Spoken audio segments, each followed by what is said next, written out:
Bismillahirrahmanirrahim. Assalamualaikum warahmatullahi wabarakatuh. Para pemirsa hadirin wal hadirat rahimakumullah.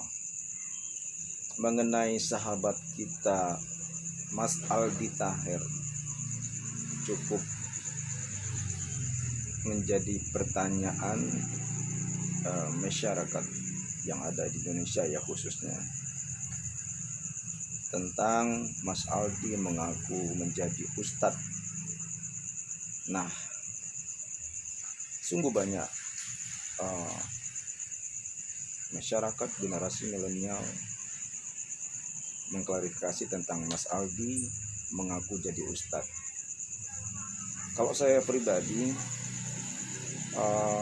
seorang ustadz itu tidak juga harus kita yang berkoar-koar, oh saya ini udah jadi ustadz, enggak begitu juga. Tetapi kita bekali dulu dengan sesuai fikih ajaran agama kita, yaitu terutama mengutamakan penguasaan ilmu Al-Quran itu. Kita bisa menguasai ilmu Al-Quran apabila kita bisa membacanya. Jadi karena bahasa Al-Quran itu tidak bisa main-main. Jadi kalau kita membaca Al-Quran masih dalam keadaan terbata-bata, masih dalam keadaan terputus, ya sudah ada dalilnya memang. Kalau membaca Al-Quran dengan yang mahir, dengan bagus, murotal, dengan tilawah, kita indahkan ayat Al-Quran itu. Pokoknya kita membaca Al-Quran dengan mahir, maka kita akan masuk surga bersama malaikat Allah. Dan apabila kita terpatah-patah, maka kita akan mendapat 2 pahala, tetap dapat pahala. Tetapi kalau kita klarifikasi, pertama, kalau Mas Aldi ingin untuk mengabdikan diri sebagai ustadz, memang siapapun ya, ustadz di muka bumi ini harus fasih dalam membaca Al-Quran. Jadi kalau kita baca Al-Quran itu nggak fasih, lucu. Karena jadi begini, intinya secara ilmiahnya begini. Kita punya pimpinan misalnya, orang Jawa misalkan ya, atau orang Sumatera, atau orang Sulawesi, atau orang Ambon sekalipun. Nah misalnya nih, kita mempunyai atasan orang Ambon, ya kita harus fasih di dalam berbahasa Maluku. Bagaimana kabar kah? Beta hari ini baik-baik saja tuh. Oke, apa kabar juga? Begitu kalau bahasa Maluku ya. Jadi begitu akan cepat nyampai komunikasi kita itu kepada saudara-saudara kita, anak-anak negeri Maluku. Jadi begitu juga ini di dalam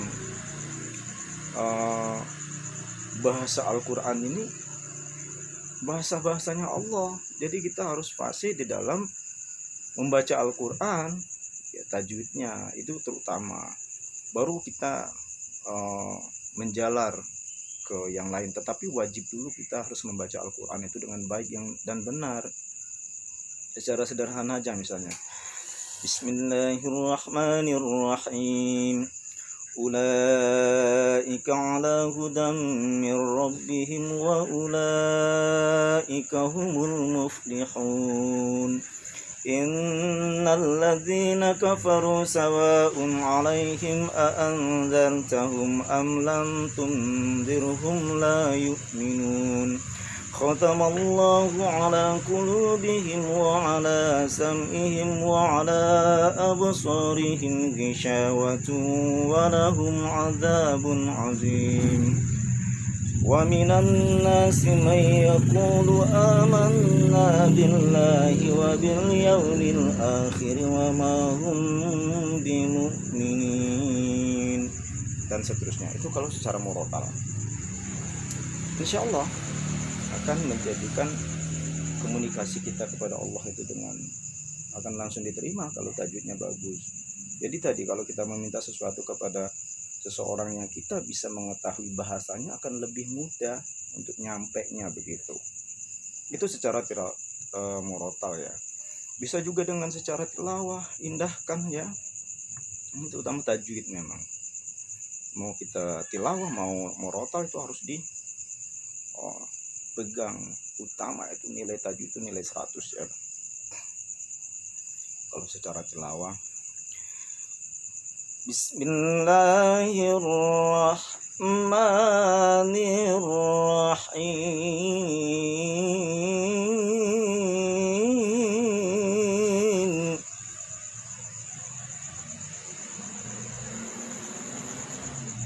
Alladzina yu'minuna bil ghaibi wa yuqimuna sholata wa mimma razaqnahum yunfiqun. Itu kalau lagu ras. Banyak, ada lagu bayati, lagu soba, hijaz. Kalau lagu bayati,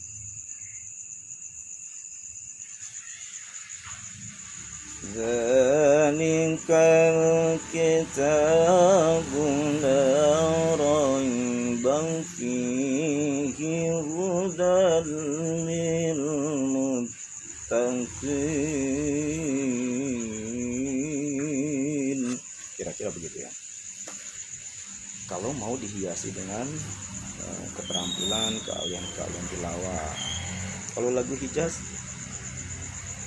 zalikal kitabu la raiba fihi hudan lil muttaqin. Kira-kira begitu. Itu lagu hijaz. Kalau lagu nahwan,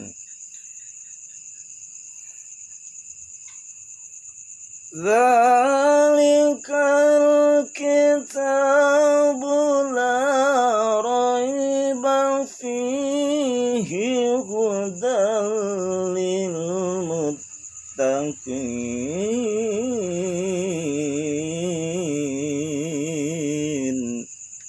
Jadi kira-kira begitu. Kenapa saya mengajak kepada semua orang, apabila kita untuk memang benar-benar suci, niat dengan tulus untuk berdakwah, membumikan Al-Quran di muka bumi ini, untuk jadi ustadz, jadi ulama, ustazah, semua memang kita wajib itu untuk berusaha dengan maksimal mungkin, yaitu membenahi tajwid kita, mampu dalam membaca Al-Quran dengan baik dan benar. Walaupun tidak mahir-mahir amat, tetapi minimal lolos sensor begitu, tidak fatal-fatal amat tajwidnya.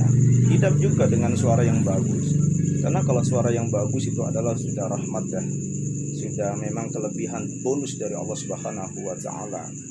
Karena para qori itu sangat mulia dan insya Allah akan masuk surga bersama malaikat-malaikat Allah. Karena kami sangat mengindahkan ayat-ayat Al-Quran, menjaga huruf per huruf, yaitu dengan seperti madu. Jadi manis itu ayat-ayat Al-Quran, tidak boleh disepelehkan dan tidak boleh dipermainkan. Kalau kita mengaku jadi ustadz tetapi tidak mau belajar, tidak mau mengindahkan ayat Al-Quran dengan baik dan benar, akan sia-sia. Karena itu ayat-ayat Al-Quran itu adalah komunikasi langsung kita kepada Allah Subhanahu wa Ta'ala. Hadirin wal hadirat, dalam membaca Al-Quran sesuai dengan kemampuan kita, tidak juga toh harus dengan irama yang melengking mahir, tidak juga dengan kemahiran yang untuk melebihi keahlian yang super, tetapi minimal lolos sensor, minimal tajwidnya jangan fatal-fatal amat begitu. Tetapi kalau amburadul itu sangat naudzubillah min dzalik, bisa kita dicap pembohongan publik begitu. Hadirin yang berbahagia, sekali lagi kami mengajak untuk benar-benar mencintai Al-Quranul Karim. Kita berusaha semaksimal mungkin, tetapi kalau sudah tidak bisa, memang begitu kemampuan kita, ya insya Allah. Tetapi jagalah tajwidnya dengan minimal lulus sensor. Walaupun iramanya kita terbatas, tetapi dengan menjaga tajwid dengan baik dan benar. Wallahul muwaffiq ila aqwamit thoriq. Wassalamualaikum warahmatullahi wabarakatuh.